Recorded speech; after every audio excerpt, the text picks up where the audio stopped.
Long, long time ago, when the Gikuyu were breaking the forest, that huge and dark forest called God Help Me, or Mutitu Wangaindathia, during the age of the tree cutters, Endemi, when giants dwelt in the forest, there lived a dreaded giant deep in the forest called Irimu Ria Nyakondo, or the Giant of the Great Bag. The kiondo is the Gikuyu bag that was traditionally hand-woven from vegetable twine. It is still popular, especially in the countryside, as a carry-all, and today it is still hand-woven, but made from all sorts of thread and twine. Irimu Ria Nyakondo, or Mr. Big Bag, always carried his bag behind his shoulder wherever he went, and would throw anything he found on his way into the bag. If he saw some ripening bananas on a tree, he threw the entire banana tree, fruits, roots, and all, into the bag. If he saw a nice fat goat grazing by the roadside, into the bag, shepherd boy and all. If he saw a child walking along the road alone, into the bag. A big fat bull, into the bag. Anything he fancied, into the bag.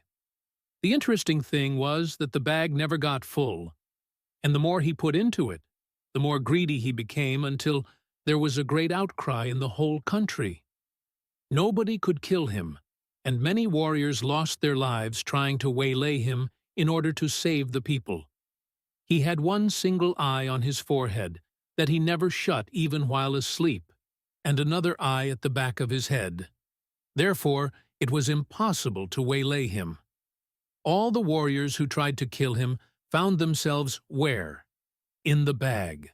How Mr. Big Bag was killed, and the country freed of the evil, is a story for another day, because today I was on another tack. I was wondering what this Kiathire Kyakurukiri went down the river story was all about, and what the teaching was, as all stories had a deep meaning, and were not just so-so, Ngano Sia Marimu, stories of the giants. Ultimately, I came to the conclusion that the stories were universal timeless metaphors, and must be applicable yesterday, today, and forever. Commentary. The question I posed was, who is Mr. Big Bag today? Where is Irimu Ria Nyakondo today? Mr. Big Bag is very much alive today. When you look at the conduct of most so-called Christian churches today, you will agree with me that the government tax man is a mere pretender to the throne of Mr. Big Bag. The authentic, the reincarnation of Mr. Big Bag today is the modern church. It is organized as an extortion racket in the form of a huge pyramid where the poor at the bottom collect and pay what are called tithes that are channeled to the top of the pyramid.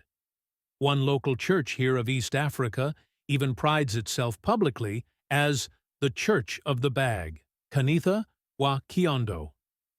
The bag is their central symbol. It is the heavy cross they have to bear. Every other day there is this or that fundraising for this or that project for this or that group. Women's Week, Youth Week, etc., etc. The poor rural women at the bottom of the pyramid at the districts are given a specific figure they have to remit to headquarters, which they are told is their promise to God, and woe to those who fail on their promise. They are told, your shepherd, your keeper, will be withdrawn. That means that your dead will not be buried with the blessing of the church. There will be no celebration of lives well lived, for living well is paying your tithes. The preaching and teachings every Sunday are all about funds. Funds, funds. The unholy spirit of barter is everywhere. The rich literary buy their way to heaven. The bag is never full and merely grows bigger and bigger. The original Mr. Big Bag would be envious. The Greeks, too, had a story of a Cretan great animal, the Minotaur. This Minotaur was fed 7 young men and 7 maidens every year, and it took a great warrior, Theseus, to destroy it. Like of old, Gikuyu warriors today are called to battle Mr. Big Bag. Is there a Theseus ready, Or is today's hero the one who runs off with the 5 million after winning it on this or that TV reality show?